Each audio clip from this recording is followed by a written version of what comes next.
Hey, everybody. Welcome to episode 162 of Two Legs, a Paul McCartney podcast. We are a Paul McCartney talk show mainly dealing with the solo career of Paul McCartney. I'm one of your two co-hosts, Tom Hunyadi, and you may know me from my other show, Talk More Talk, a solo Beatles videocast, where me and my three co-hosts talk all things solo Beatles. And I'm joined by my partner in crime, my backwards traveler. He is Andy Nichols. Andy, what's going on, my friend? Oh, good to be back again here for part two with Ken, with a friend like you, and hanging out on a Sunday. Which even though this won't get posted for a while, but we're Right. just and this is pre Beatle Fest, so by the time this goes out, Beatle Fest will already have happened. So Right. Yeah. Mm, Yep. So we're put okay. we're recording on the 27th today, and as you can see, we have a legend in the field of podcasting and broadcasting and everything Beatles. He is just somebody that I look up to and discovered his Things We Said Today podcast back in 2012, which we're probably celebrating its 10th anniversary this year, and see if they're going to do anything for that. And he's also, like I said, been broadcasting for 40 years. His show, Every Little Thing, is just simply amazing. I've learned so much from his show, and a lot of the songs that we're going to be talking about, well, I shouldn't say a lot, but some of the songs we'll be talking about today I heard for the first time on his show, and I got him to thank for that. He's also my co-host on Talk More Talk. And Ken, it's really good to see you again, and thanks for popping in. Sure. It's always a blast being on your show. I Mm. love doing Talk More Talk with you. I've Yeah, had both of you on my YouTube channel. right. It's all one great big family. Right. And absolutely. Ken, Saturday Night Live, they have this, five timers club, tradition. But here on Two Legs, we got a six timers club. And congratulations on being the first member of the six timers club. I've been on your show. This is the sixth time. This is the sixth time. Yeah. One with the five times, and then, no, four times, and then one with Darren for the crossover thing we did with Things We Said Today. So. Oh, okay. Yeah. Cool. So there you Okay. go. You got the two legs jacket coming in the mail. It's you Good, should be. good. And the pipe? Do I Yes, get the a pipe pipe, too? and yeah, maybe you can wear it at the fest if you want. But Invite Steve Martin anyways, along and. Yeah. yes, there you go. He can celebrate as well. So, but as Andy said, we're doing part two of the series called "A Friend Like You," which we did now. I Geez, I was going to almost say ask it's you, when did we do yeah. part one? That had to be in It had to have been 2020. over a year now. Yeah, maybe, but it's been a little while. But the thing is this does take a little research. It's just not that all these songs just weren't in my brain. I had to actually Mm. go back Well, and look. give everybody some context of why we're tackling this Well, topic. why we're Why? tackling this is because Paul is graciously given his time and energies to musicians, some that for good friends that may have asked him for a song, or his buddies from the Beatles days. So he does a lot of work with giving, if somebody contacted him for a song for a film, or somebody just needed him to add a bass part to it or backing vocals. He's been there to help a lot of people along the way. And like I said, this is part two. This is covering the 80s and 90s. And Right. I have right now, I think this is 30. I wrote down 36, but I think I got 37 on here. But because I added one this morning actually.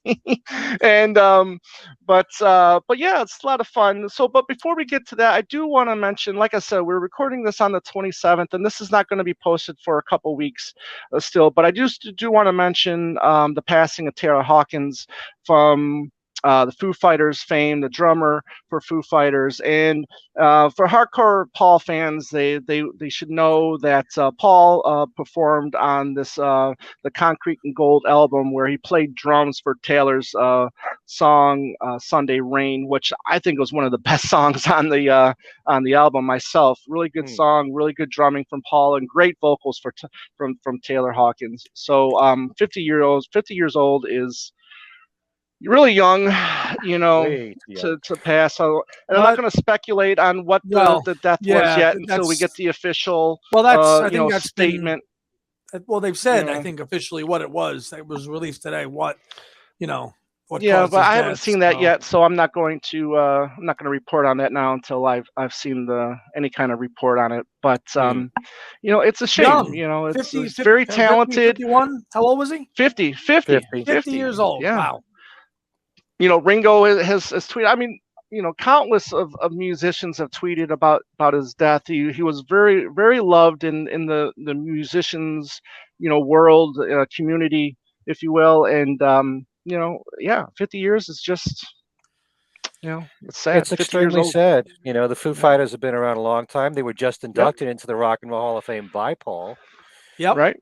And so, you know, I'm sure that their fans are feeling it. And Paul's Hmm. been a longtime friend now with Dave Grohl, especially.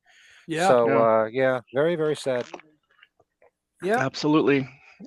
So Ken, like I mentioned earlier, you just celebrated your 40th anniversary in broadcasting, and we just want to talk about that for a few minutes. Congratulate you on that special honor, and to still continue to do this for as long as you have.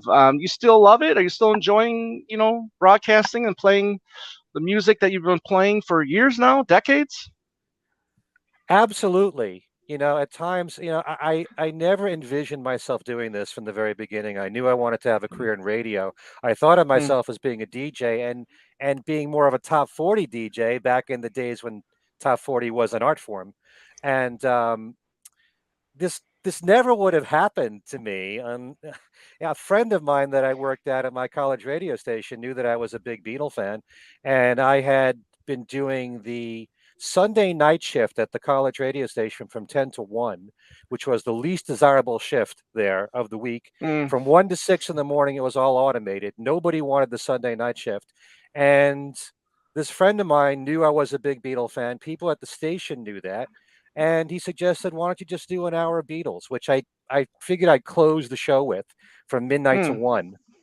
mhm, Didn't really get much of a response. It was a dead time, really. But then I said, you know what? Let me move it to 10 o'clock for an hour.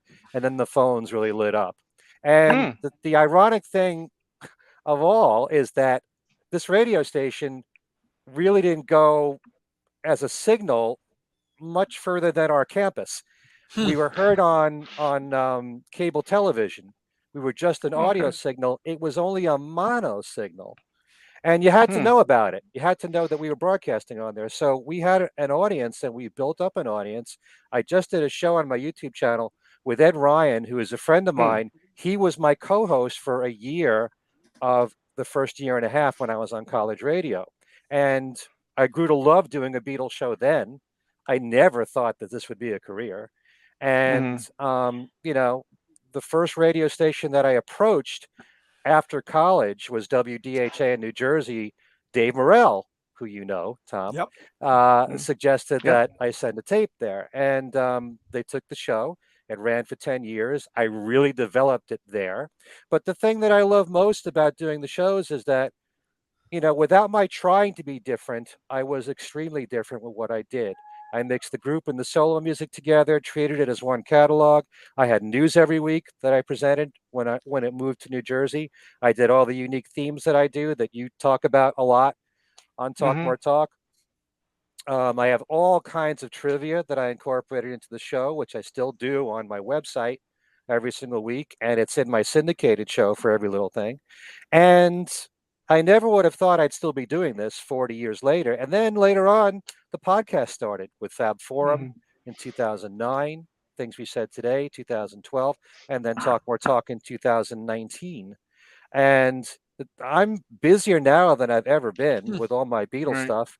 I love every show that I do, but sometimes it just can consume you. Mhm. Yeah. It's like you never have a moment's rest. There's always some prep work you have to do for some show, Right. especially when you're interviewing authors and they have new books out. And I Yep. don't like to Absolutely. breeze through books. I like Right. to really, read every Absorb page. them. Absorb them. So Yeah, you're informed when you interview them. Sure. Mhm. yeah. But I really love what I'm doing. And I think if it wasn't for the fact that I mixed the solo years of the Beatles with the group, as great a catalog as the Beatles is, I still would get kind of bored because it would get too repetitious. But Yeah. once you Mm. add in all the solo stuff, which is 80% of their output now. Right. There's so much there to explore. And that's what makes it really interesting for me. It gives you so much breathing room. It allows you to be far more creative. And I love doing that. I like doing shows like Every Little Thing, where I do themes and I try to get my audience to think what songs would fit in there.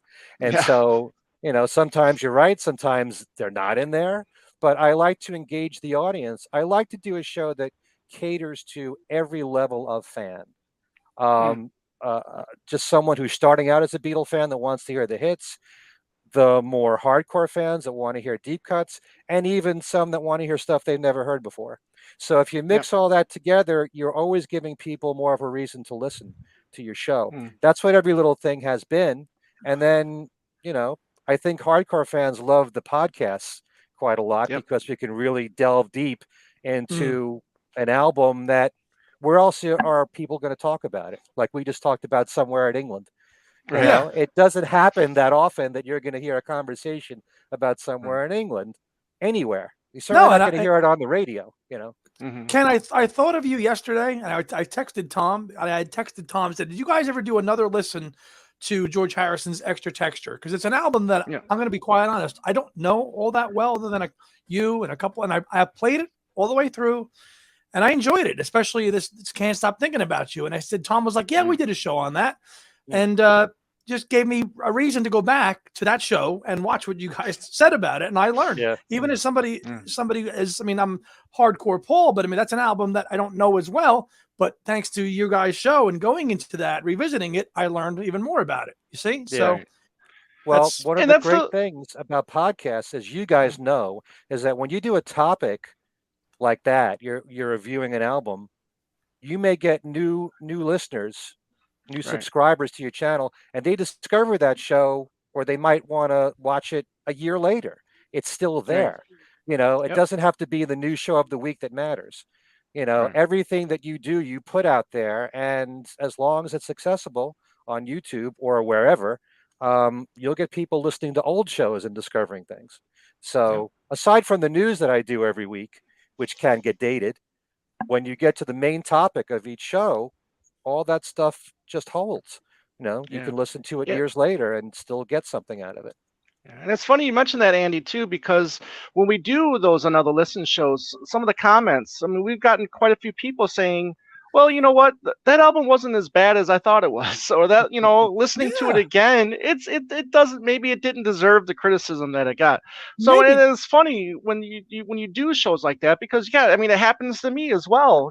Somewhere in England was an album that I discovered in the mid '80s, but I didn't hold any regard or anything. But listening to it again over these last couple weeks to prepare for the show, it It gave truly you another wasn't as perspective bad as as you thought it was. And I'm it telling you, was. swear to Hmm. God, Scouts Honor, I did not know the song Can't Stop Thinking About You until 5 yesterday. I had never heard it in my life.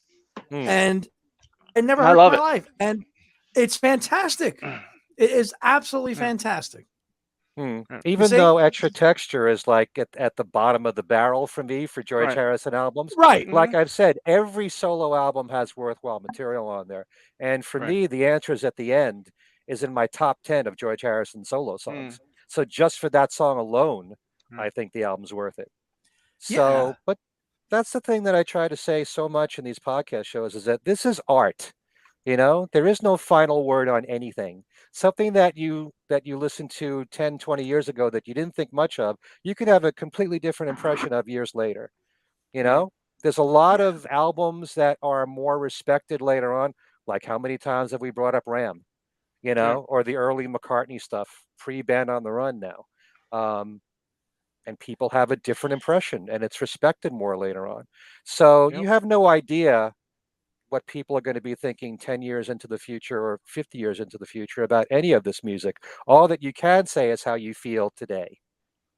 Right. Right. And to your point, when you do podcasts like this, the content is there, and somebody might discover your show that you did 6 months or 2 years ago, and that's Hmm. there for them, and that's opened up a whole world of knowledge and music for them. And even though Right. you as a show have moved past that, for that listener or that fan, they're gonna follow, Talk More Talk or things we said today and start their whole journey based on where they discovered it in your on your show, which is great. Right. Yeah. It's like I said, Yeah. we're kind of like one big family. There's a Yeah. web Yeah. between all of us, so Hmm. it's great. You know, Yeah. your Ken, you've show been could bring fans to my show. So yeah. right. Ken, you've been fortunate to be able to, be able to get product for like trivia games to giveaways and stuff like that. When were you able to start doing that? And are companies willing to give you product and authors willing to give you stuff for giveaways? I mean, is this something that's been easy for you to do over the years? Because I know that was Um, one of my favorite parts of your shows. Oh, the giveaways. Yeah. when when I first started doing the show on college radio on WNYT 40 years ago, I found a local record store that Mm, was willing to give me, really cheap stuff like 45s, to give okay. away. But you have a contest on the air, people want to win anything. Yep. And so when I took the show to the New Jersey station, WDHA, I did the same thing. I found a local store there that gave me stuff. And it was a great way to promote the store, Right. especially if they had Beatles stuff. And like there was one store, it was in Elmwood Park, New Jersey, Music Unlimited, music with a Z. And they Hmm. got all the Beatles stuff. They got all the import McCartney CDs. They got all the CD singles of McCartney. And I would give away stuff like that. And there were people who loved to win that.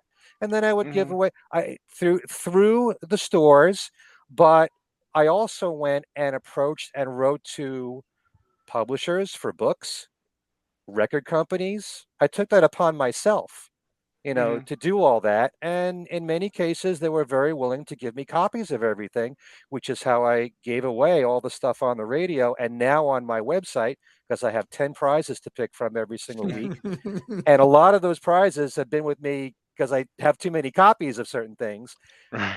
been around for quite a while, but I will tell you Mhm. that it's getting more difficult to get Mm. physical product from record companies and from publishing companies. Now, Yeah, in fact, sometimes I don't even get promo copies, I get PDFs for books, yes. You're right. Yep. and Yep. for CDs or vinyl, they'll send me a zip file with MP3s instead, and I'd rather have the Mm. CDs. Yeah, Right. you want to So have the physical. yeah. So I'm probably going to have to look into maybe approaching Amazon, or I don't know. Tower has a Mm. new website, even though Yes, yes, they do. Tower Mm. Records does, they don't have physical stores. But go to Not in someone this like that. country, anyway. Yeah. Not Mm. in this country. But I would love to keep giving away great stuff. And Hmm. the record companies are giving you less now, and same thing with publishing companies. And if it's anything that's independently published, there's no budget for that for the most part, you Mm. know. So Right. it's getting harder and harder to give away physical stuff, but I Right. still keep trying. Yeah. What do you remember of your first day being a DJ? What do you remember about it? Do you still remember that day, or I mean, do Yeah. you remember Well, how? Yeah. well, first of all, I didn't start doing a Beatles show. I actually was on the Mm. college radio station doing other formats before the Mhm. the Beatles show, but they pulled a prank on me in my first show where they Oh no. from the production studio they fed "You're Breaking My Heart" from Harry Nilsson into my Oh, headphones, and they made me think that was going out over the air. right. And for those of you that don't know the song, they're using Oh, the F Yes. word, Okay. and I'm thinking, and I'm really nervous. I'm really nervous, because it's my first show and everything, and they're playing that prank on me, and I said, "What did I do? I'm gonna get fired," you know. But no, I loved it. I loved doing album rock at the college radio station, and the great thing about college radio is that they break a lot of new artists. I love doing that while playing a lot of the big rock newer acts of the time, which at that Hmm. moment would have been something like the Police, for example, Right. or Mm, Men at Work, in the early '80s. I love doing that, and then I also did top 40 on the weekends. I Mm. love top 40 radio. I always have. I love hits. I've always been, a top 40 guy since I was a little kid. Top Right. 40 got me into music. It's how I was introduced to the Beatles in the first place. Um, I love hits. I love commercial music. 60s and 70s and 80s are my favorite time overall, although like a lot of stuff today. But no, I enjoyed doing every format of radio, and I really thought I was going to be a full-time DJ, Hmm. either a top 40 DJ or an album rock DJ, but that never happened. I got to work as a producer for a company, an independent company called Radio Today that eventually was bought out by ABC Disney, and it became part of Mm. the ABC radio networks. And I was a full-time producer in radio for almost 20 years for syndicated radio shows. So I did that Okay. while I was doing all my radio work Mm. at the same time. Mm. But nothing has ever taken the place for me for all my Beatle work. That's the crowning achievement of my career, and I'm really proud of all that I've accomplished. And every little thing is my baby. It's something I developed from Mm. scratch. I had no idea. You know, it's interesting about the podcasting angle because I was thinking this is in 2009 um, when I started Fab Forum. Um, I had lost both my jobs in radio at ABC and also on XM radio. I was on two channels on XM. And Mm. when I was at WDHA, one of the DJs there that worked part time was Eddie Trunk, who had his Hmm. own Mm. heavy metal show. And I was Right. watching him on VH1 with this new show, that metal show. And I said to myself, this is Right. incredible. You could do a show just on one genre of music and just talk about it. Yeah. And that gave Yep. me an idea to do a Beatles show, just talking Mm. about the Beatles, but mixing all the solo stuff. But that was a whole new world to me, podcasting. And Mm. Fab Forum, I think, is one of the first. I can never say it was because you don't know what Right. there was before that, totally anyway. And then that led to things we said today and Talk More Talk, which Mm.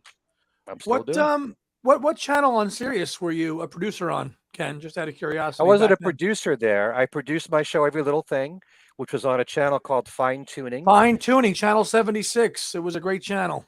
Yeah, Ken Smith was the program director, and he knew this was an all eclectic music channel. Great You could hear channel. classical music, progressive rock, Great pop, channel. and the Mm. music flowed together so It well. was an awesome channel. Yeah, Mm. I agree with you. Thank you. And I was Yeah. also on the 60s channel, the 60s on 6, Okay. because I Right. used to do Beatle news breaks every Right. single week. And I had something Mm. else just called Beatle Breaks, where I introduced a song or an album, told the story behind it, and then that would lead the station to go right into that song. Mm. So that's also something that were like evergreens that you can run at any time, whereas Beatle News you had to run that week. Mhm. Gotcha. So I was busy on both those channels. I produced a lot of that stuff while I was at ABC. Once I lost my job at ABC, I had to get a studio at home, which is Mm. where you see this heaven that I'm living in right now. Um, Real tiny room, but a lot of stuff Mm. comes out of it. Right. So yeah, but I can't believe Mm. it's 40 years ago Wow. because Well, the, I'll tell you, well, go it ahead. seems like No. 10 years ago that I graduated Right. college to me. Mm. But life goes on very Right. quickly. Oh, does it ever, boy? Let me Gotcha. tell you. Yeah. Well, congratulations, Ken. We'll talk more about the every little thing radio show towards the end of the show. But amazing, and wish you continued success on that, and hopefully those shows can continue for years and years to come, as long as you want them to, as well as long as as long as you're still healthy and you have the desire to Yeah. do them. Yeah. As long as I can make room in here, I can do Right. it. Yeah. Well, getting on to today's topic, like I said, this is part two of our series called "A Friend Like You," which just focuses on Paul doing favors for his friends, if you want to say like that. Some friends, some commissions, and so on. But we're gonna start with 1980, with the year. That's when Paul takes Linda and Lawrence Juber, I believe, to France, Super Bear Studios, to work on Ringo's soon-to-be released album "Can't Fight Lightning," which as Wow. we all know, Hmm. turns into "Stop and Smell the Roses." But there they work on a few tracks. I think five to be exact, and two of them are his own penned songs, "Attention" and "Private Property." As we know, "Private Property" became a single, but unfortunately did not chart. They did the cover of "Sure to Fall." They also worked on "You Can't Fight Lightning," which Paul does bass and drums on. And then they also did a run through of "Love's Full Glory," which again will come up in later on in Much the later. show. Yeah. Yeah, much later. And so, but Ken, the songs that ended up being on Ringo's "Stop and Smell the Roses," these he had a couple producers on that album, but these are, I think, is kind of, I pick on "Attention" a little bit, but "Private Property" I think is a fine song. "Sure to Fall" is a nice cover for Ringo as well. I mean, your thoughts on these songs? Well, I absolutely love Attention. Hmm. In fact, it is one of my favorite. After 6 o'clock could be my favorite song that Paul wrote for Ringo. You don't feel that Thank way, you, Andy? Ken Michaels, for the win. Thank you. Oh, you feel that way? Absolute 1000% agree with you. Okay. Because I know on Talk More Talk, you thought that these were throwaways, and I couldn't disagree with you more. Yeah. Um, like I said, the other Beatles knew how to write for Ringo very well, Yep. with the exception of "Cooking in the Kitchen of Love," which we won't get Mhm. into. But really, "Private Property" is a great opening track. I love how it kicks in with the horns there. Both songs are very catchy, very commercial, perfect in Ringo's vocal range. Hmm. "Attention" is a very commercial song. And it's like I've said many, many times on my podcast, if that song was a single in 1974, 75, it would have been, I believe, Mm. a decent size hit right there. "Short of Fall," I have a problem with.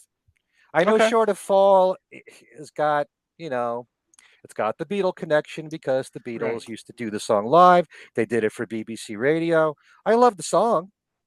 Hmm. It's a Carl Perkins song and all, but it's one of those songs like "Hey Baby," where everybody sings along Right. all at once, and you Sings don't along. hear the Yeah. lead vocals prominently. Um, yeah, I love the fact that Paul and Linda are Hmm. on it.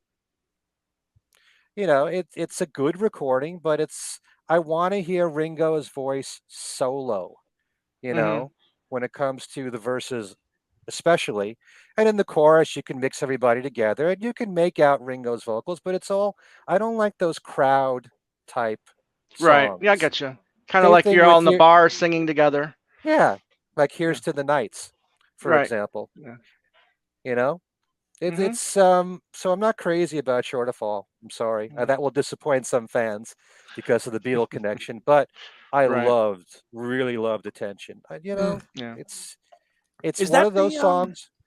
Tom? Is that the What? version of the Right Stuff label of that CD? Yeah. Right. Yeah. Yeah. And it has the bonus tracks of "Wake Up," Red and Black Blues," "Brandy," and then "Stop and Take the Time to Smell the Roses," and then "You Can't And then Fight Lightning" is on is here there too. another longer version of Attention that's edited as well No. on that too? No. No. No, Nope. No.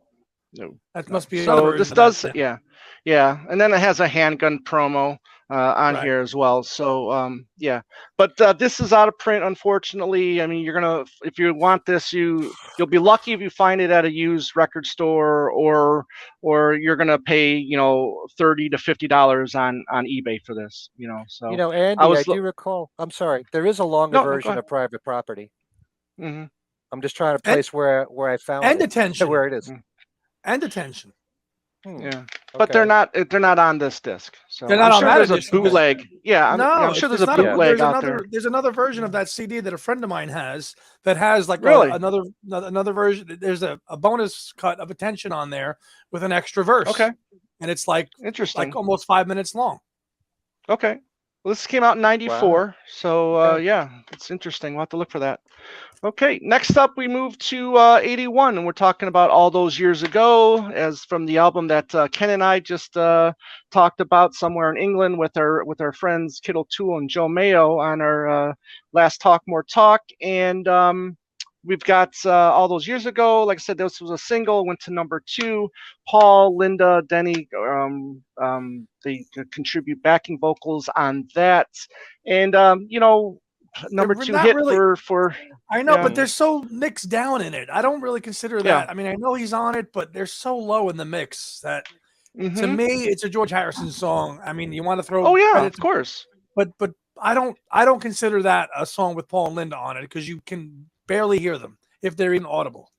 That's Mm, there's no overwhelming. Oh, there's Paul and Linda backing vocals on that right, song. To my ears, right. Yeah, but Right. again, it's George, and I'm sure, he's got them there for, like you said, the Beatle connection. But I'm sure, but George's ego wants to make sure that everybody knows this is a George song, George and record. he Yeah, doesn't want, Paul and Linda to overpower the backing no, vocals.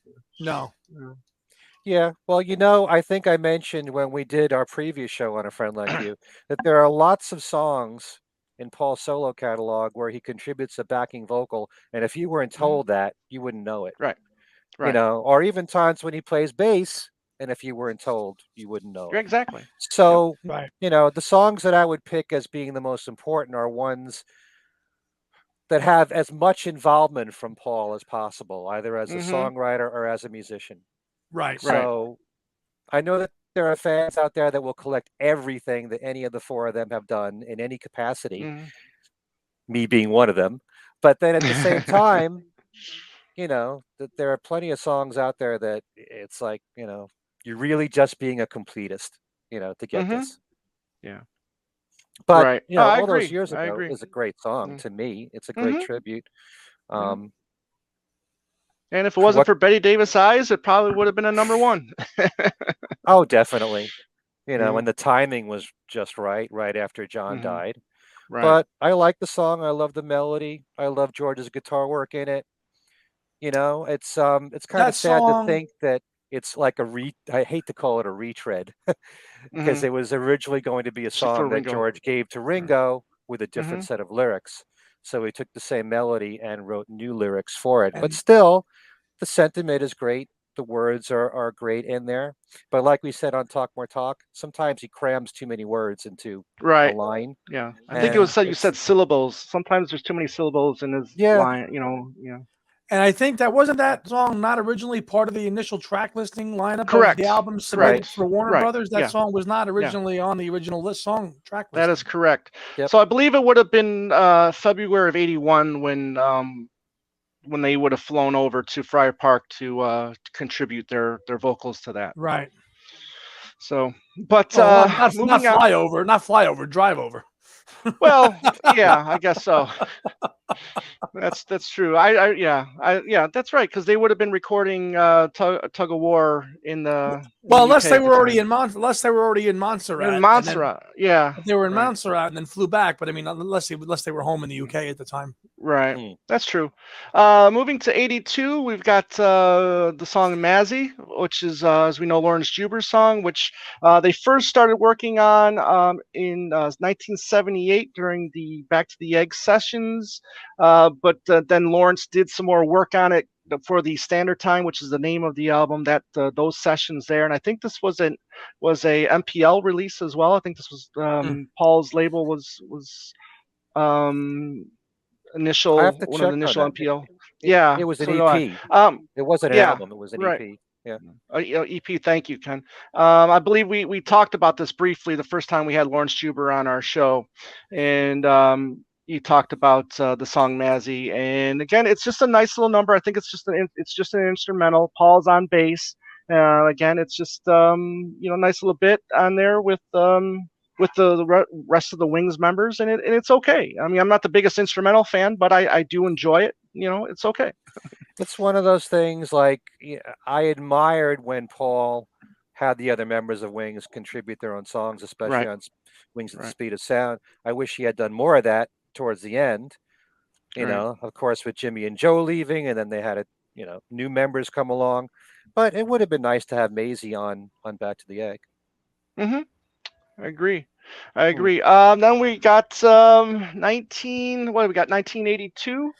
Is it? Don't Yeah. waste And your then we get time. yeah, yes, the doggone girl is mine. So it's funny because this is the first song to be released from the McCartney Michael Jackson collaborations, even though this was not written um, by Paul. This was just I think a Michael Jackson right, Completely. and yeah, and again the number so was a single, went to number two.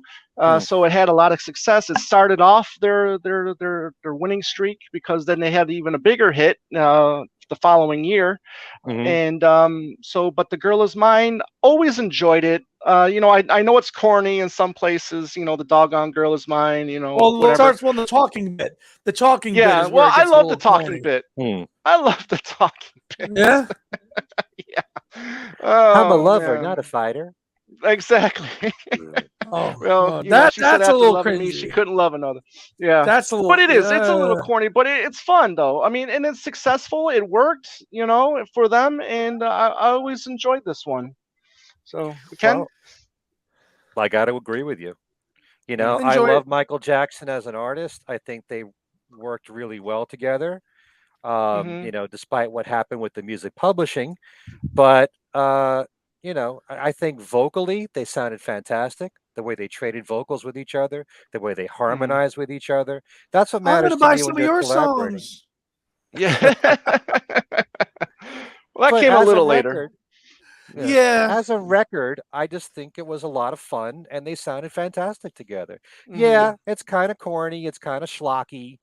There are people who would prefer the more up-tempo R&B Michael Jackson songs, but I think the two of them worked really well together. And Right. even though I know I'll get a lot of heat for saying it, I wish they did more together. Just like I wish Right. Paul did more with Stevie Wonder.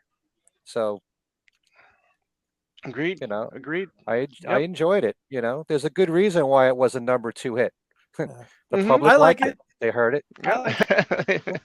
Yeah. Moving on, we've got 1983 and a song called "The Honorary Console." Now, this is for a film of the same name. Now, when you look this song up, you're going to see the John Williams name attached to it. You might think, "Oh, that's the very successful film composer of the Steven Spielberg, George Lucas films," and you're going to be Uh-huh. wrong. It's not. But there's a classical guitarist named John Williams who very successful, and he ended up doing the finished product for this. There are demos out there of Paul doing this song, from my knowledge, and I haven't listened to them, unfortunately. I'm really curious to seek them out now to play Hmm. them. But going back, I have played this a few times in the past, and then I played it the other night just to get refamiliar with it. It's very beautiful. I think his John Williams, classic guitar playing is wonderful. hmm Ken, did you know about this? When were you aware of this when it came out back then, or did it take a little Yeah, time? I remember reading about it in Beatle Monthly, but I Hmm. didn't know how to get it. Right, Yeah. right, Unlike now where there's software where you can lift things off YouTube if you want to. right. Hmm. I didn't have that luxury. We didn't in those days, but Hmm. I did have friends that found things for me, and I did have a friend that sent me a cassette copy of the song. So Okay. that's the only way that I even heard it back then. Right. But yeah, it's a really lovely, beautiful instrumental, and it's Hmm. one that's certainly worth picking up.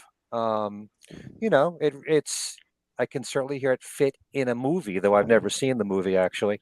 But Yeah, yeah, nor have he's a I. great guitarist. There's no doubt Yeah. about it. He was perfect to make this record, and I think it's one of those songs that McCartney fans, if they haven't heard it, should seek it out.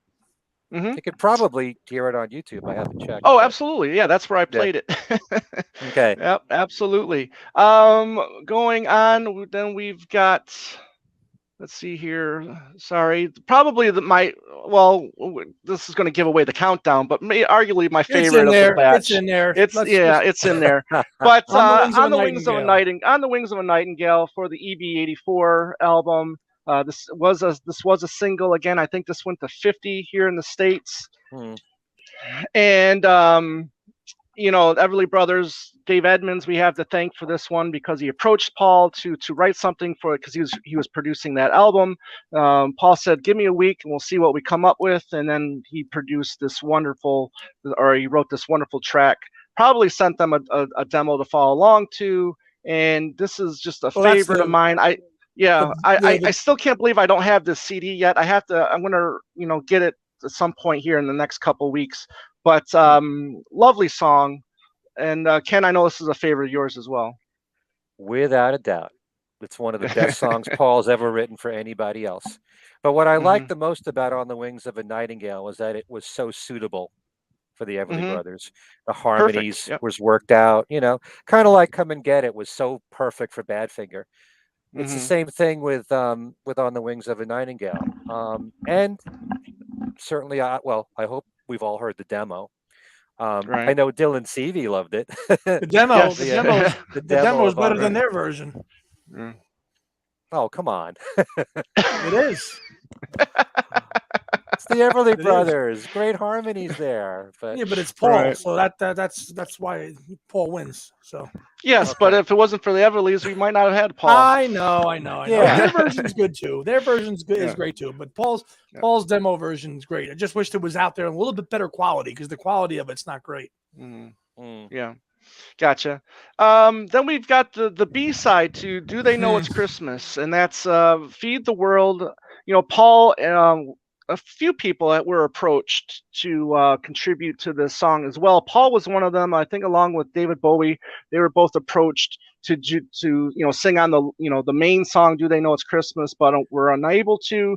Then they sent spoken wet messages, and that Yeah, ended up being part of the B B side, side. which it's okay. I mean, I don't think it's anything special. I think at one point Paul's laughing while he's doing the message, which I don't Yeah, think is really maybe appropriate appropriate. for No, the you know for the the charity or record. whatnot. But it also, yeah, for the record. But however, this was the record that dethroned Mull of Kintyre for the most selling single in the UK. So Mm. Paul has credit to dethroning himself in a way, maybe, but not really. but Not really.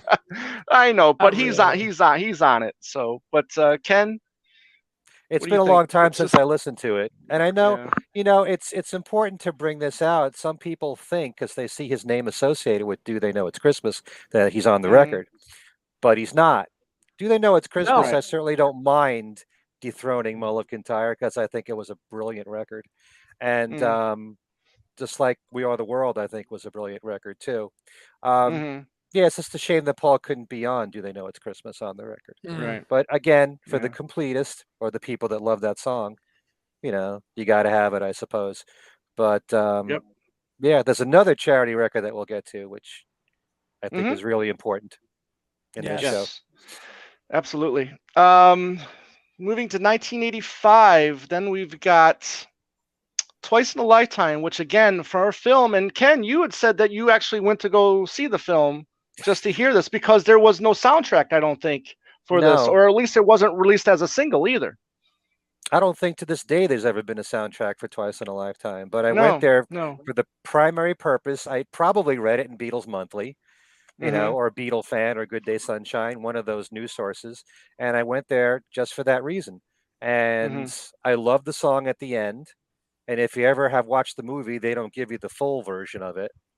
Okay. And that even came out as a bootleg taken from the movie, the short version.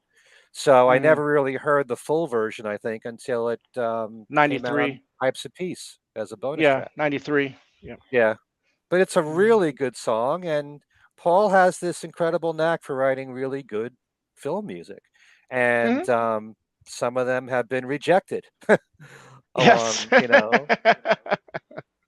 And luckily for us, maybe it was, as we're talking about Beautiful Night, was one of those films to get, or one of those songs to get rejected. And then, Yeah. what we got with the finished product, what we got, I think probably was 10 times better of what, he may have done in, back in the mid 80s there for that Hmm. song. But anyways, um, Remind me, Tom, where was Beautiful Night? What was that for? What film? The The Princess Princess Bride. Bride. No, Yep. I thought Once Upon a Long Ago was. Uh, oh, you know what? Same. I think Both, both of them. Okay. both of them. Yes. Yep. Both of them. Huh. Okay. I didn't hear that Yep. about Beautiful Night. Yep. Okay. Yep. Very good. All right. 1985, he has another song for a film. Was a big hit. I mean, his last top 10 up until the Kanye stuff.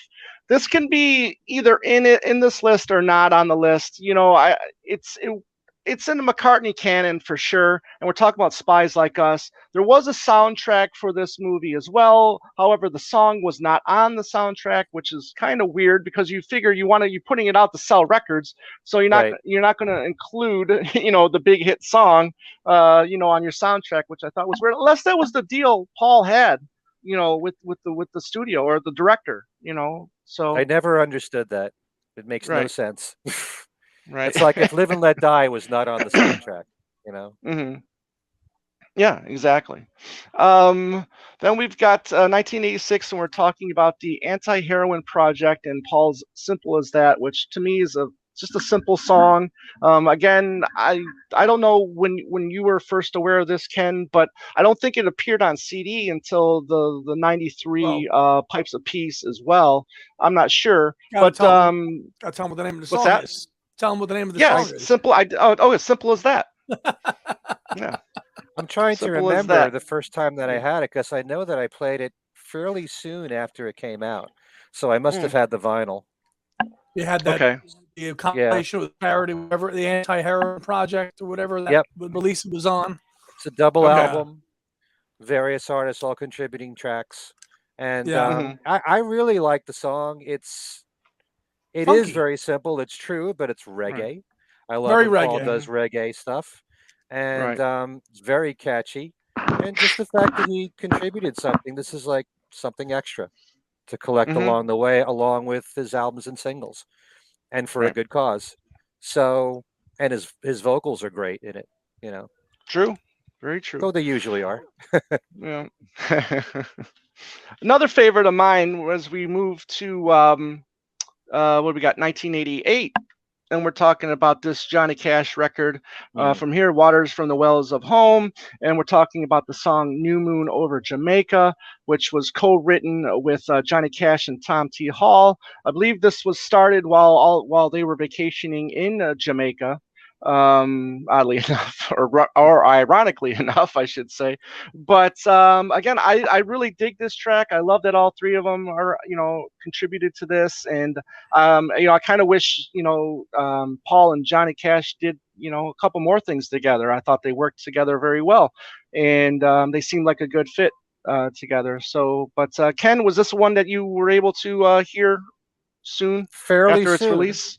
I Yeah. probably saw it listed in Beatle Monthly and then went hunting hmm for it. But Right. I liked it instantly, just the fact that it's, an icon, another icon like Johnny Cash. And I had become Right. familiar with Tom T. Hall mainly because of his top 40 hit I Love back in the Oh, okay. 70s. So I Mm. like the fact that it was the three of them singing together. My only complaint is that with any of these duets or trios, I wish that there was, more of Paul, more of a Right. balance between them. It's primarily Johnny Cash that you hear, um, hmm and nice harmonies on there, but I wish there was more lead vocal coming from Right. Paul. Ironic Right. thing about New Moon over Jamaica, I know on the radio series of Ubu Jubu, they did hmm play the song. Originally, I guess it was like more of a reggae song. There's a Mm. reggae version of New Moon over Right. Jamaica, but this became hmm more of a country song, Yes. once Yeah. Johnny was involved and Tom T. And Hall. that version was just Paul, right? Or was it also with the other two as well? I can't remember because I know No, I I think that was read that just it was Paul. just Paul. Okay, I think so, yeah. right. Yeah. Okay. I know they weren't on there vocally, Right, right. Johnny Cash Yeah. and So Tom T. that's Hall. why I question with the fact that if Paul's doing this demo, was he doing it just for a run through, or did he already have this song completed? And did how was Johnny Cash's and Tom T. Hall's what did they contribute to it? You know what I mean? I would have loved to learn a little bit more of that the making of that song for sure. There's So a lot of songs like that in yeah, Paul's yeah, catalog where you wonder how much Paul wrote, how much other people right, they collaborated. right. Have to wait for lyrics too, I guess. Yep, yep, that's right. And we're going to get to that here in a little bit as well. But first, we're going to talk about the Ferry Cross, the Mersey 40. I got the 7-inch. You see with Andy with the 12-inch. Andy, you know a lot about this. I mean, you've had friends that have talked about that before. Why don't you just give the rundown again for I this I for this do. charity I single. do. This was a charity single that was put together after the horrible crush between Liverpool and Hillsborough on April 15th, 1989, where 96 people died. And it was a real tragedy, and one that was in litigation for decades up until about 10 years ago with who was at fault, promoters, the venue, and having lived in Liverpool for 2 years, I got to hear a lot about this experience Mm. firsthand from people that watched this match, people that were involved with this match. So I bought this when I was over there, this 12-inch single, and obviously it's this is one of those appearances by Paul where he dominates more of this one than more than others, even though it's shared with Holly Johnson and stuff. But Right. Paul and Jerry Marsden is also on this re-recording as well. But Paul's stamp is all over this re-recording from the charity tribute version here that he did with everybody else. The Christians, Holly Johnson, Marsden, and Stock Waterman. And it's just a great version of an updated version of the classic '60s track, and it's just so well done. Paul's vocals on it are just, you have to. And Ken's been to Liverpool, so you feel it. You feel it when you're there, and you're walking by the Mersey, and you play this song. It's just in the air. It's in the air. I can't explain it, but once you've been there and you hear this song, and you know about the context of what went into this song and the horrible thing that became out of it, the fact that they were able to do some good with it for the charity record is just it's beautiful, really. Yeah. Ken, you want to add something to it? I want to say it's hard to top what you just said there, Andy, but I consider it one of the most essential side projects of Paul's career.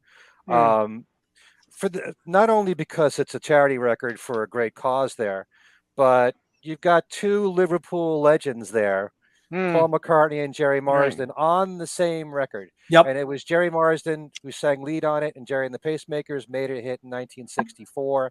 And not only that, but maybe we'll do this in A Friend Like You Part 3 or 4. But there was a follow-up single that came out in 2012, which was for the same charity. The same charity. Of He Ain't Heavy, He's My Brother. Yep. And Jerry Marsden is in that, though not as much as in Ferry Cross the Mersey. No. And Paul's also in He Ain't Heavy, He's My Brother.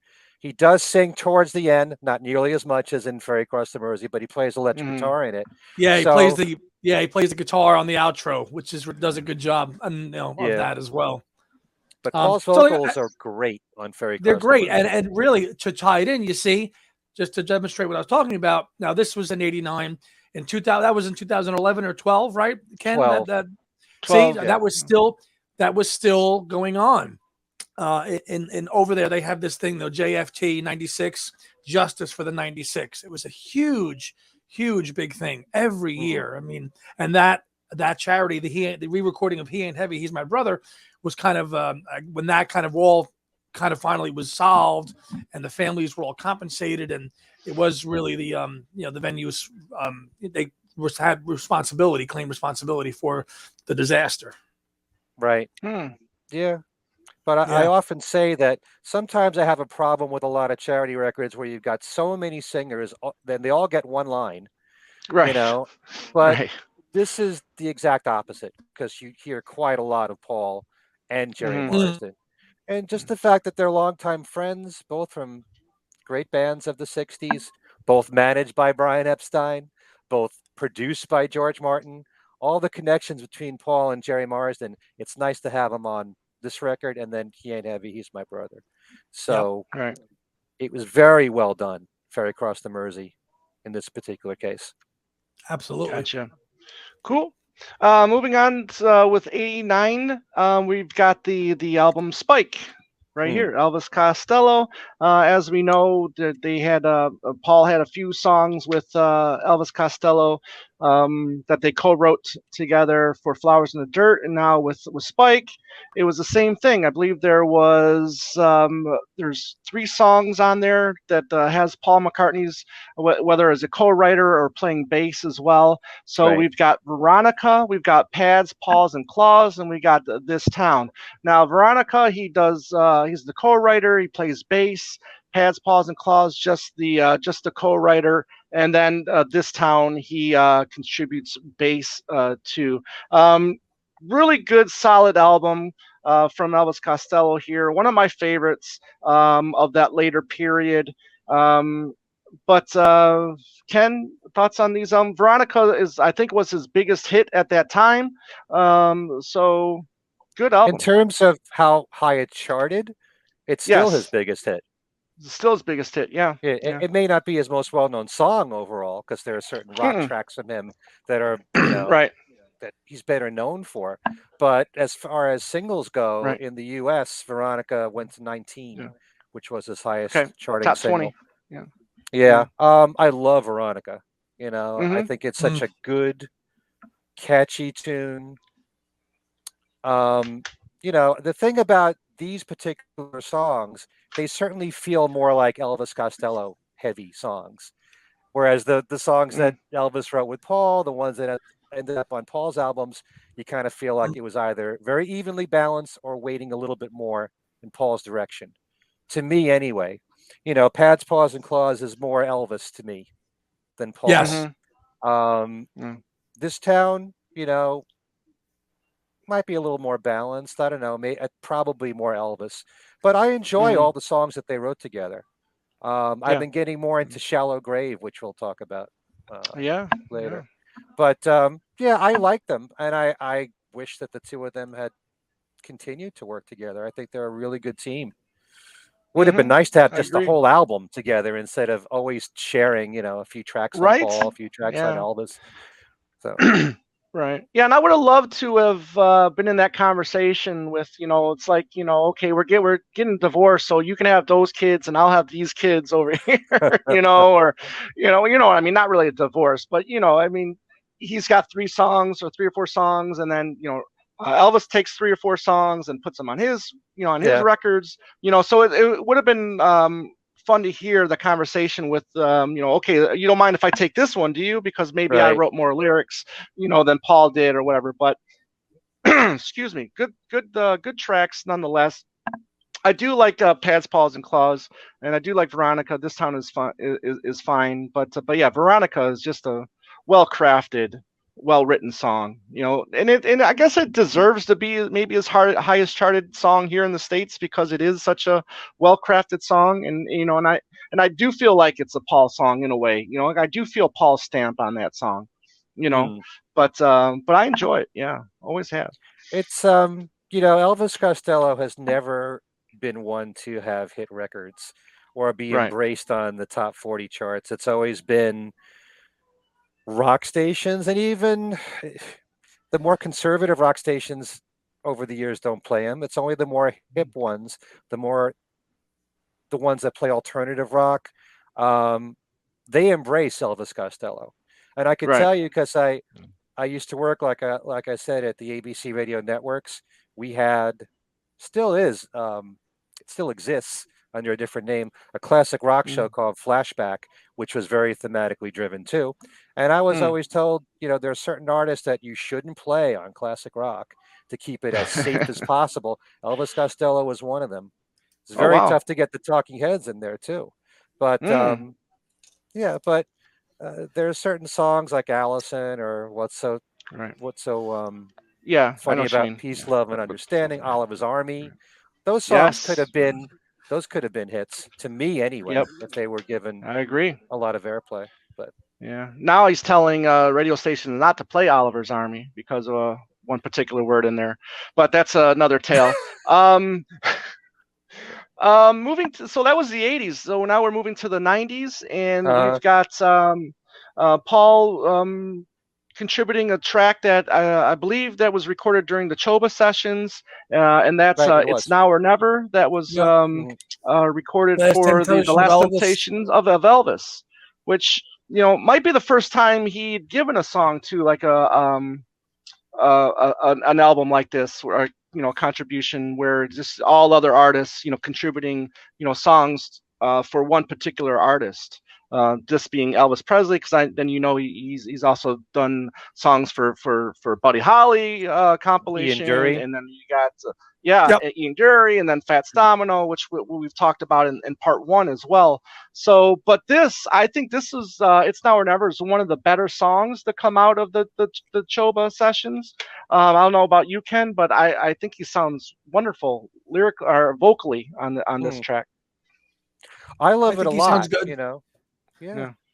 I think his vocals are fine. I think his vocals were great throughout the whole Russian album. Really, Mm-hmm. this has a very loose feel, but then again, so does the whole Russian album. Right. It really sounds Yeah. like a well-oiled rehearsal.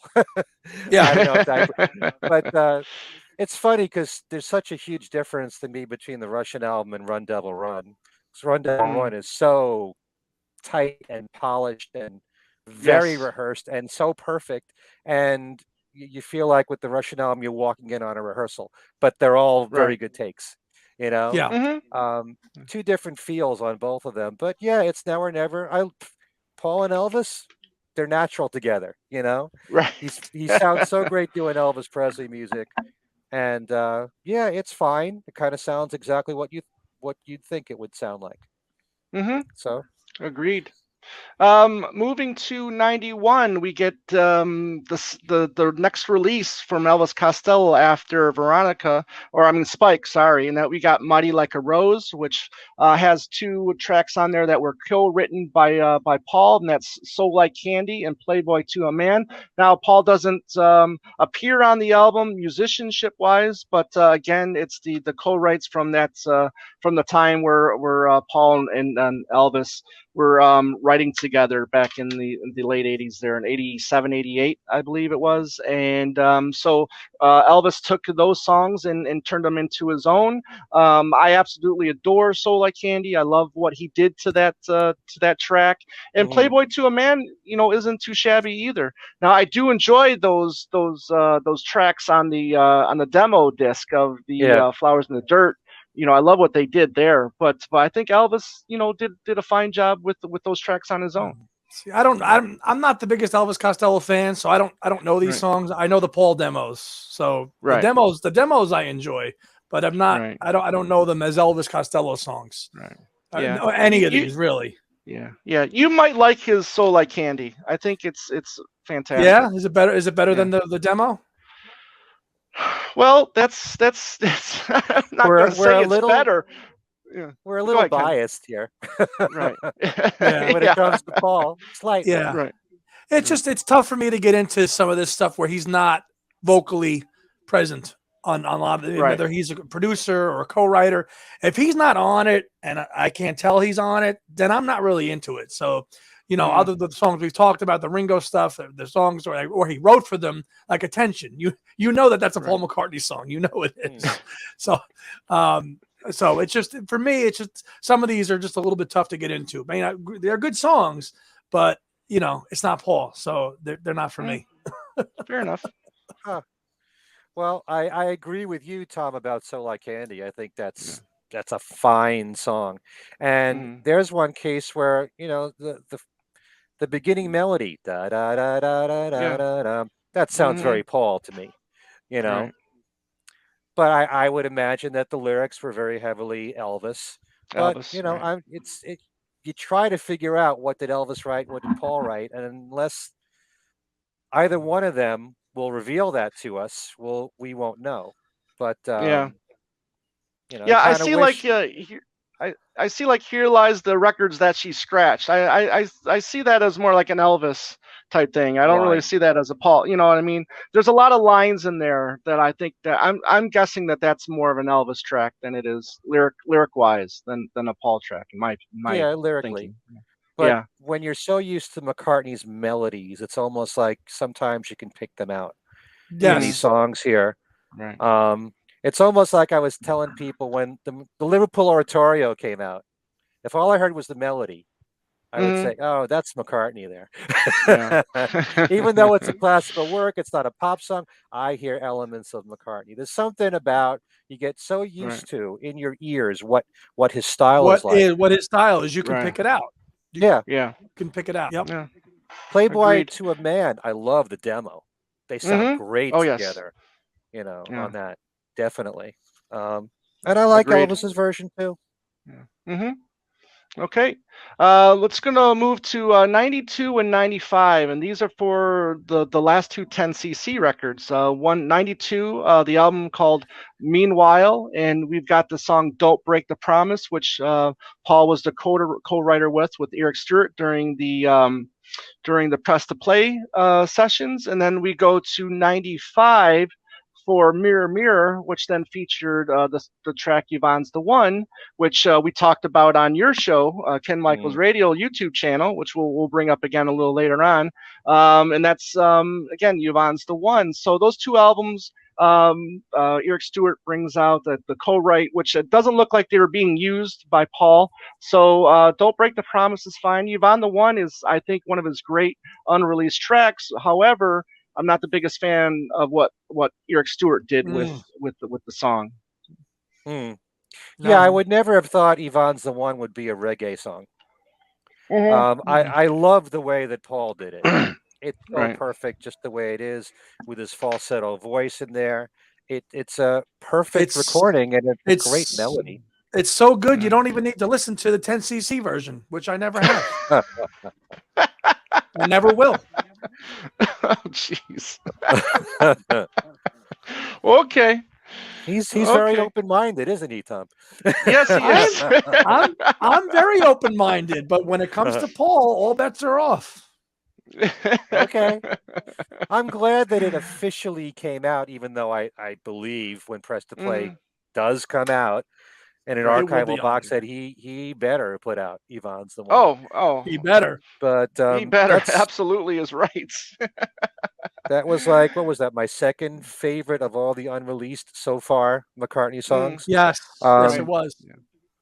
Yeah. if you like So Bad, or Mhm. you like the falsetto Paul, and I think I even said in our show that it almost reminds me of Think of Laura from Mm, Christopher Mm, yeah. Cross. Christopher Cross. Yeah. Yvonne's the One. Mm, yeah. yeah. Um, Good yeah, comparison. Don't Break the Promise is an okay song. I like it. Yeah. Paul's version was reggae-ish, you Mhm. know.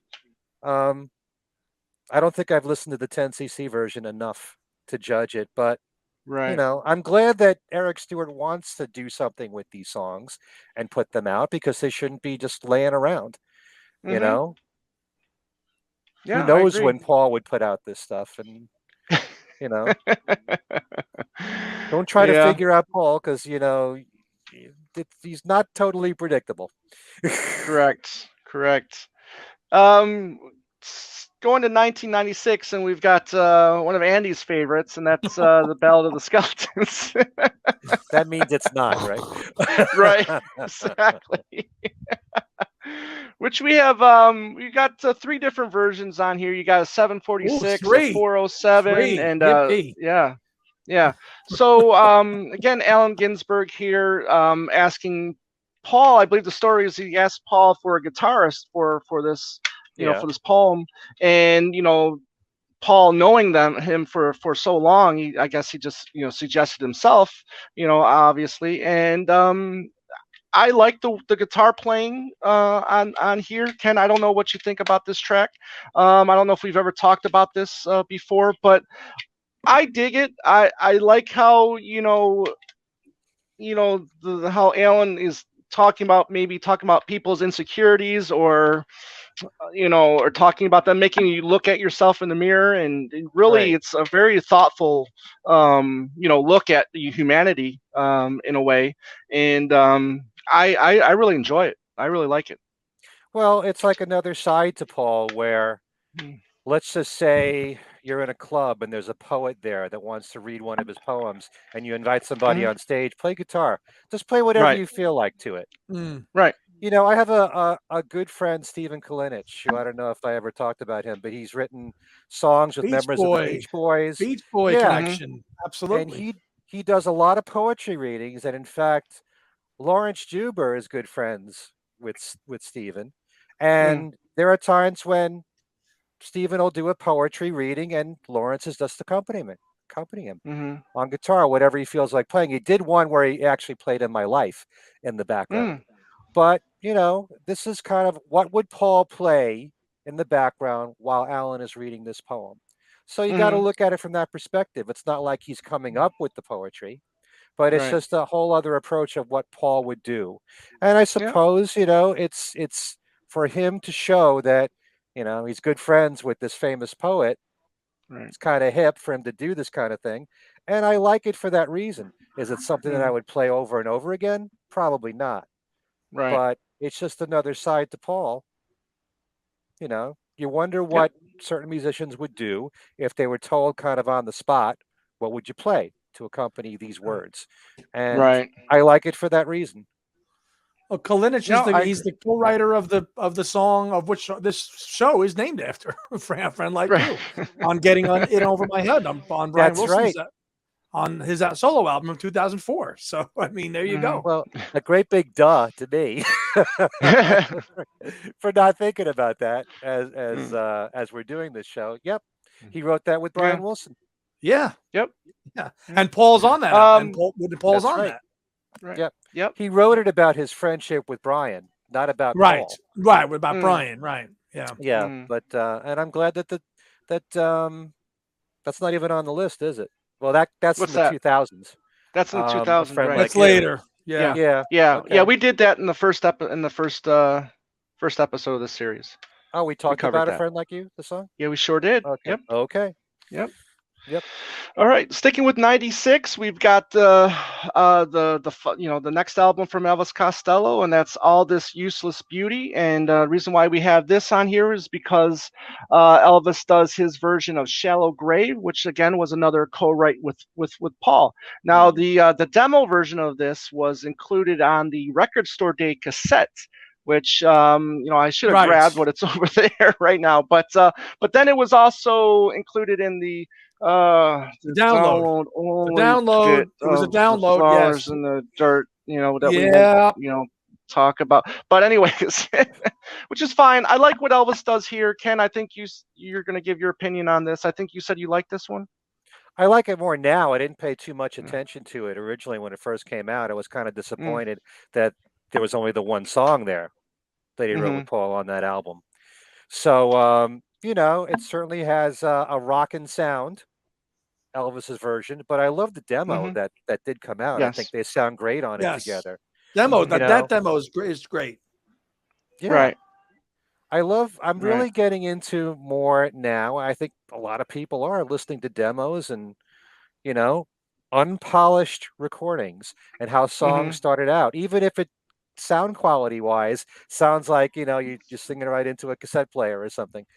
So I like it for that reason, but they sounded great together on that song. I wish that they had maybe worked on it more as a studio recording together. mm, right. Okay, sticking with '96, with you'll see the release of Carl Perkins' "Go Cat Go." Now, this was big because it's got the song "My Old Friend," which Carl Perkins wrote on his last day on Montserrat, and they recorded it on that last day as well, with Paul helping out with vocals. Beautiful track where he's Yes. just showing his appreciation for being invited to work with Paul, and very moving. And I think this was, didn't Linda tell him that this was the last thing that John had said to him, like "my old friend" or Yes, something like that? that's the So he story was that, really moved. Yeah. yeah. Go ahead. Linda Think said of me. to, Think of me yeah, now and Yeah. again, an old friend. Yeah. yeah. No, Linda Mm, said to Carl, "How did you know?" And Right. right. Carl said, "What are you talking about? How did you know?" And then Mm, Linda said, "Those are the last words that John said to Paul," because Paul mm, was welling up, when he heard mm-hmm. those words. But this song has a lot of history because, like you said, it was recorded in 1981. Didn't come out Right. Right. till, what is it, 1999? Go Cat Go, I Six. think. 96. 96. 96. Yeah. Okay, yeah. And for years and years, we heard about this song. It was in Beatles Mm-hmm. Monthly. Right. But we It never was heard it. written about.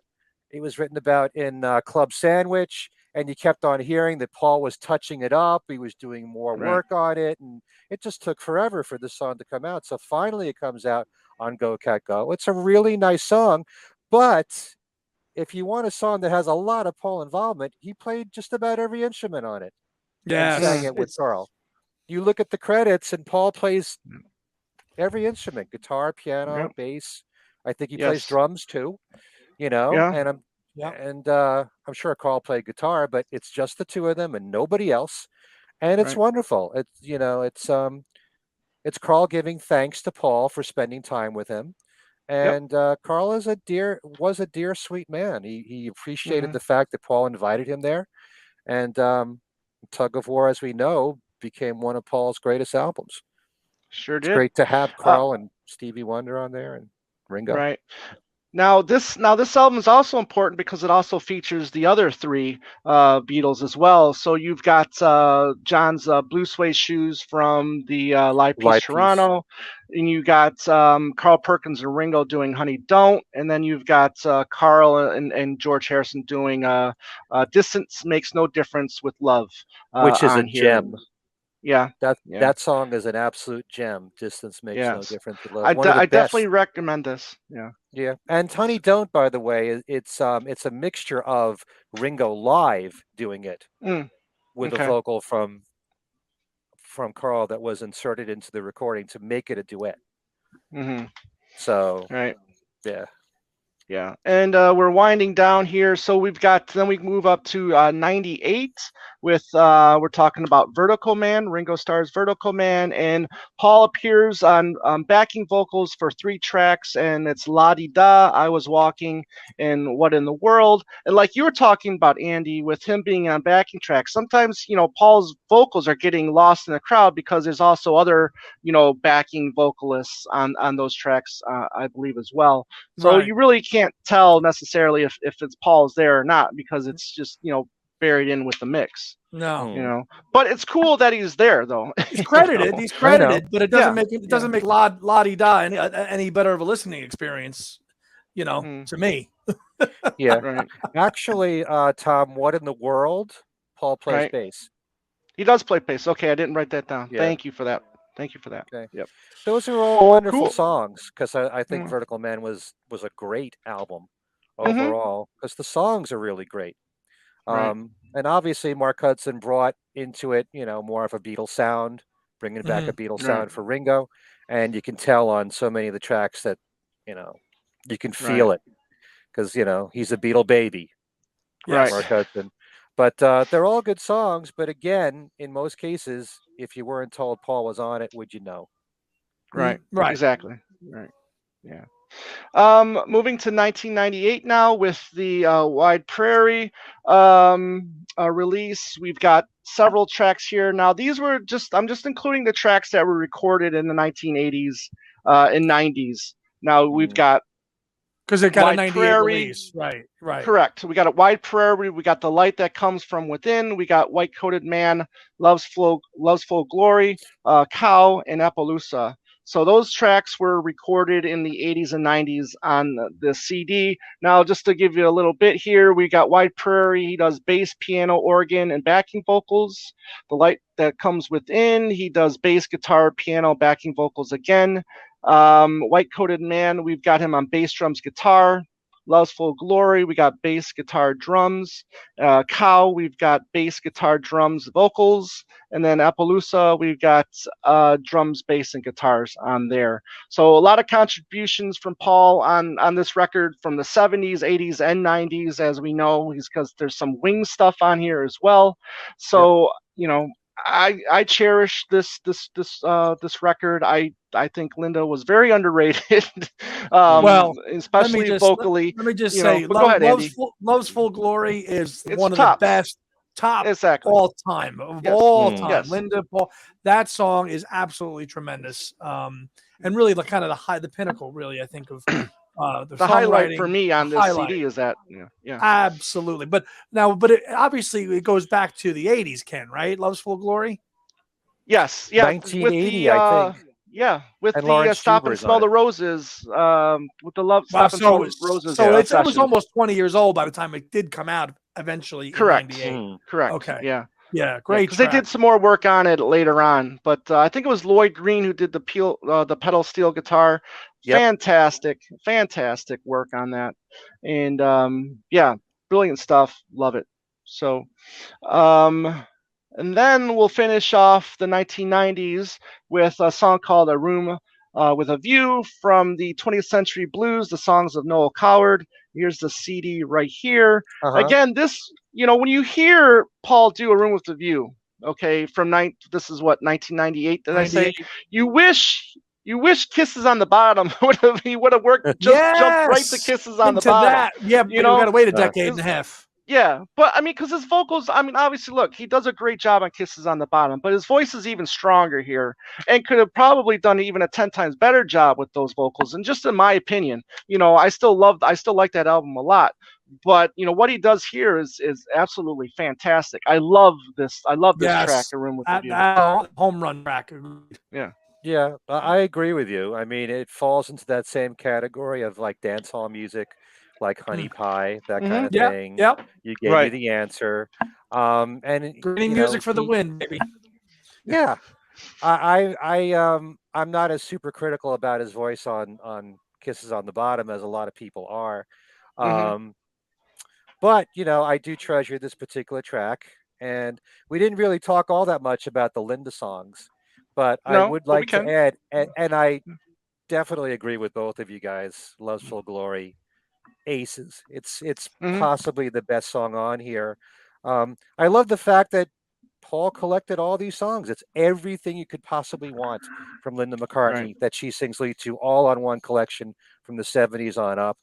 But and I like the fact that she did a lot of songs for animal rights, like Mm-hmm. Mm-hmm. Cow. Ow. Yeah. Um, Yep. and The Light That Comes From Within also has James McCartney playing guitar Yep. on the song. But I think special attention should be given to Appaloosa Mm. because Paul plays everything on that Mm-hmm. song and Linda sings. It's kind of almost like my old friend in a way, like we were Right. just talking about that. But Right. it was recorded in March of 1998, and that was a Mm. month before Linda Before passed. she, yeah, that's Yeah. right. So it's Yeah. probably the last song that she ever recorded, and Mm-hmm. it was all for her love of Appaloosa horses, and Horses. Yeah. inspired by an Indian tribe, Nez Perce, or Perse. And yeah, it's a very catchy song, kind of repetitious, but it's interesting to listen to because of Paul's involvement in playing all the instruments and lead guitar stuff. You know, the Mm-hmm. backing tracks are all Paul. So yeah, that's a very interesting song right there. Yep. Certainly worth listening to, Agreed. and everyone Mm-hmm. should have a copy of White Prairie I agree.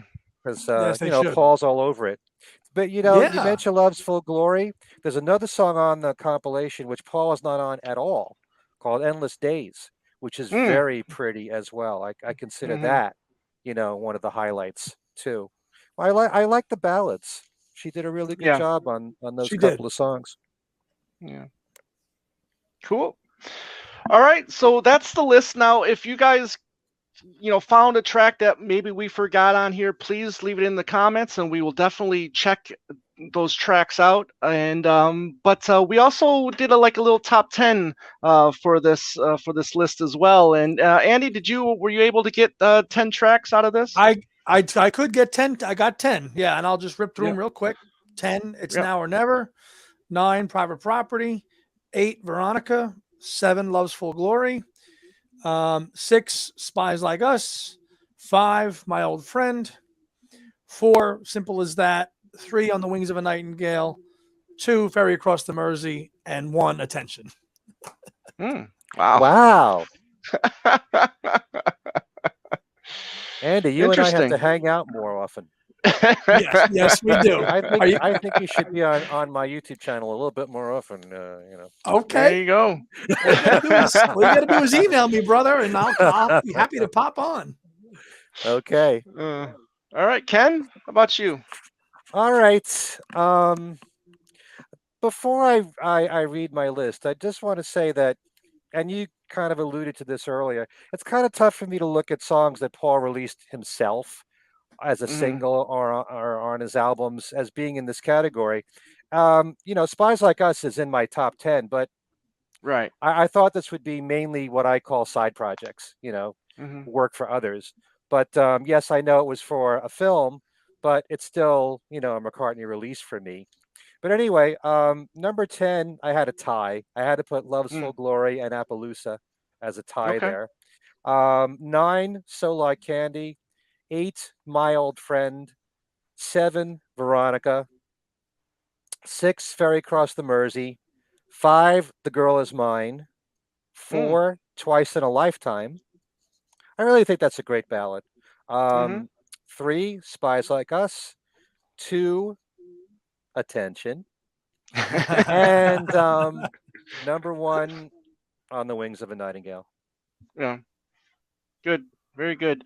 You know what? I had that thought process like you did, Ken. So I didn't add Spies Like Us to this list because I just wanted to give more attention Oh, to the other to side. I see. I to got the you. other to the other tracks. I mean, people that listen to this show know that I'm a huge Spies Like Us fan, anyways. So I just want to say let's give the attention to these other tracks. Give attention to Nice attention. one. Yes, you should because you Yes, don't let's like give it, and attention to attention. Ken and I Yeah. are gonna make you like it. How about that? All right. We're gonna do a Number show just 10. on that song. Right. Fine. Number 10, I've got The Ballad of the Skeletons. Number 9, I got A Room with a View. Number 8, I got The Playboy to a Man. Number 7, I've got It's Now or Never. Number 6, I got So Like Candy. Number 5, I got New Moon over Jamaica. Number 4, I've got Veronica. Number 3, I've got My Old Friend. Number 2, I've got Love's Full Glory. And then number 1, like Ken, I think his no, number 1 was On the Wings of a Nightingale. So Right. my number 1 as well. So just superb track from Paul and perfectly written for the Everly Brothers. Yeah, So that's nice. Love's Full Glory. We all voted yeah, for. yep. Oh, No, that's it's has to it's be. excellent.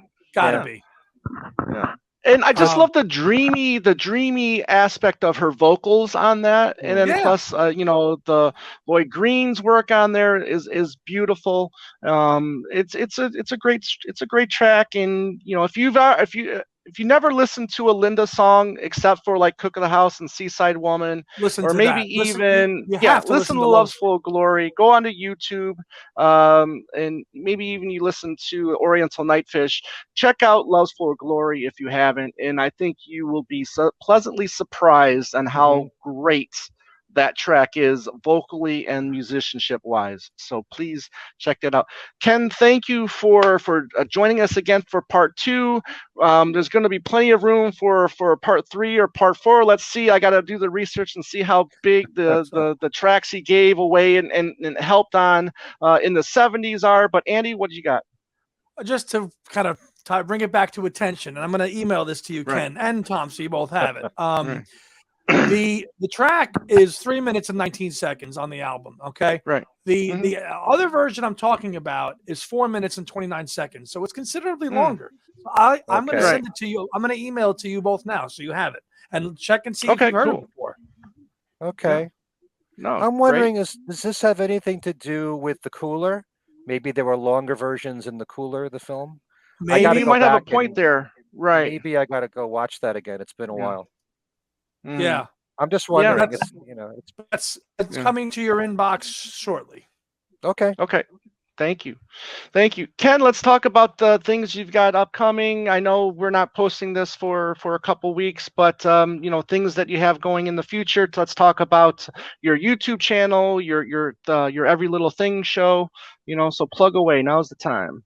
Well, the YouTube channel, as I said earlier in the show, I just did an interview with Ed Ryan, who was my co-host in the very first year that I did a Beatles show on WNYT on Long Island, and we were a great team together. And every now and then we hook up, and he was on my live broadcast on WDHA in New Jersey.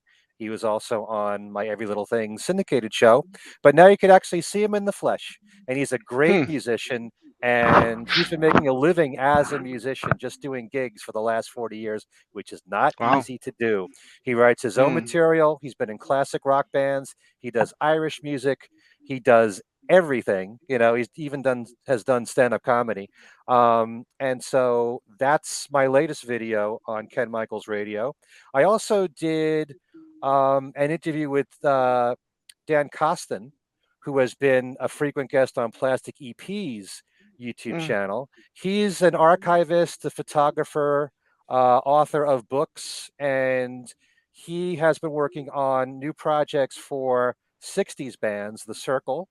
And Don Daneman is actually one of the Mm. guests at the fest So from The Circle, and The Left Bank. And he talks about the projects that he's got for those two bands. Plus, he does a Fab Five show on my YouTube channel where you pick your Cool. go-to albums from each of the solo Beatles and the group. And I also recently had Kid O'Toole on the Mm-hmm. channel picking her what she considers the most underrated of the solo Beatle albums, one from each, and an underrated Beatles album. Mm. Things we said today. We had two people who are involved with the Rock and Roll Hall of Fame's new exhibit on Get Back and Let It Be. It's what is Get Back to Let It Be. Mm. right. We'll be doing a panel at the fest, just like a Talk More Talk. We'll be doing a panel with Lawrence Juber, which should be coming up on our YouTube channel, I'm sure. Mm-hmm. And then there's every little thing where I've got a new show that I'm working on. It's got a thematic set of songs whose titles start with the letter J. Ah. It's stuff like that that I've been doing for the last 40 years. Maybe I'll be doing something for Earth Day, songs that fit that category. Mm-hmm. Um, and that's basically it. I still have my website, kenmichaelsradio.com. If you like Beatles trivia, the kind of trivia I've been doing now for 40 years on every little thing. And you can just go to the website, go to the Beatles trivia and games page. There's prizes that I give away, a choice of 10 every single week. And some of the questions and games are challenging. Some of them I make intentionally easy. Right. Did you ever figure Well, out? No, you didn't. no. The one, Yeah, yes, I know. So a couple weeks ago, you had this yeah, great trivia question, and it was like three or four songs, and you were four like, songs. Nate, what? Yeah, what was that? Three or four? What is It's that? four. It's four songs, Four. and they Yeah, all four have songs, something and in common. they all have something in common. And I was just like looking over these tracks, and I'm thinking of musicians, and I'm thinking producers, I'm thinking mixers, and I'm thinking all of this stuff, and then here it is. They were all track 7 on the album. That was the common thing that kept the ball together. They were track Yeah. sevens. Yeah, they were track 7. I'm like, that's sneaky Ken Michaels. You know what made me Makes you think of think. that? There was an Well, interview that Danny Harrison gave where yes, I know where you're going. Yeah. he said that his father liked to place the song that was Yes, track 7 on his Right. albums as his favorite or one of his favorites. this So I was the figure I'll stuck inside a cloud yeah, story, right? Yeah, Right. right. yeah, Mm. yep. So that made me think, why don't I just pick 4 albums and take the 7th track, and list them and see who can figure it out. 5 people got it. So, Yeah. you know, Yeah. I like Good on doing those them. things. Yeah. And you're up to now, I think, what, 50 stations all over the country for your syndicated Every Little Thing radio show? Yeah, it's Yeah. around, I think it's 55 now. Oh, And wow. there's one page on my website. If you go to the drop down menu where you see listen, there's a page for every little thing, Hmm. and it lists all the radio stations. It lists the broadcast times and links to their websites so you can stream them, because it's not a show that you can get on demand. You have to Right. listen to them as live broadcasts on the station. But my show is heard every day somewhere. Yes. And the great thing about streaming is that it's worldwide. You Yep. know, you can Absolutely. imagine how excited I was when I was on XM radio for the first time, because I said, I'm going across the country. Well, Right. now anybody who has a YouTube Yeah, the channel, internet. Yeah. yeah, you can be heard Yeah. anywhere around the world. So, Yep. but it was pretty exciting back then. Hmm. Yeah. Amazing stuff. Yeah. Andy, anything to add before we sign off here? Not much. We definitely have enough for a part 3, I think, right? Yes. Definitely, absolutely. Yeah, I'm gonna check and see. I'm gonna do the research for the '70s because I know there's a bunch of stuff we can include for the '60s as well. So let me All right, see so how big the, the in the list will 20 be for the '70s. in Yeah, 2023 we'll do part 3 yeah, exactly. because we did part 1 in 2020 or whatever. Right. Yeah. Well, we'll hopefully we can get that a little quicker this time around. But Okay. I'm sure there's going to be at least like good 20 tracks in the '70s because I know we did some backing vocals and we know songs like Giddy and Fourth of July and Let's Love and Mine for Me. So the list is endless. Stuff for Ringo as well.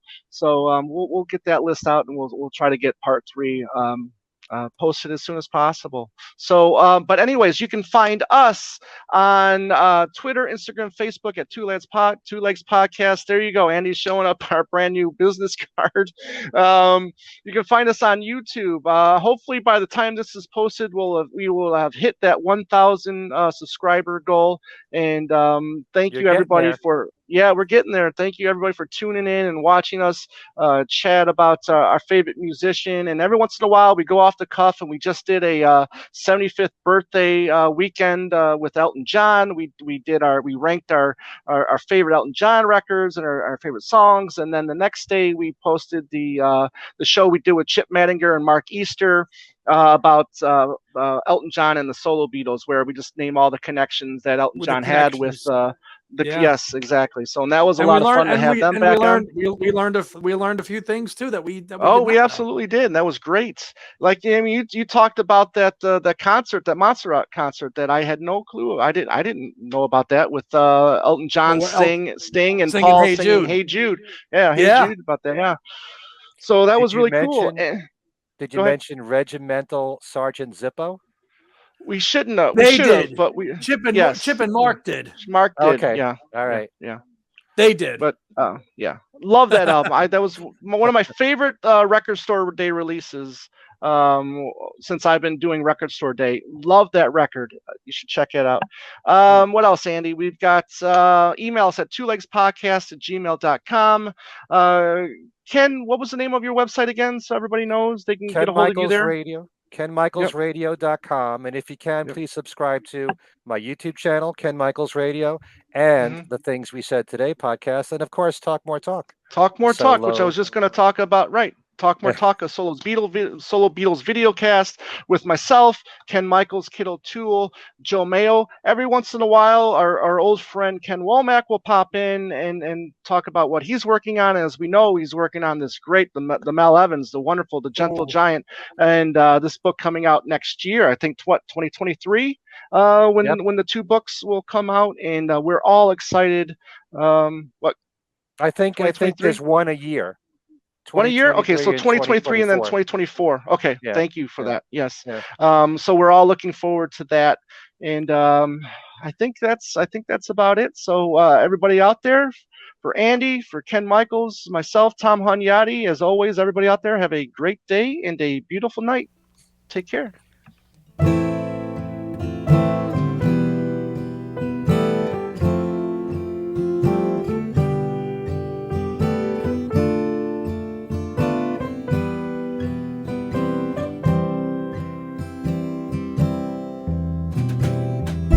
Listening to Two Legs, a Paul McCartney podcast, hosted by Tom Hunyadi and Andy Nichols, with musical contributions by Dylan Seeley.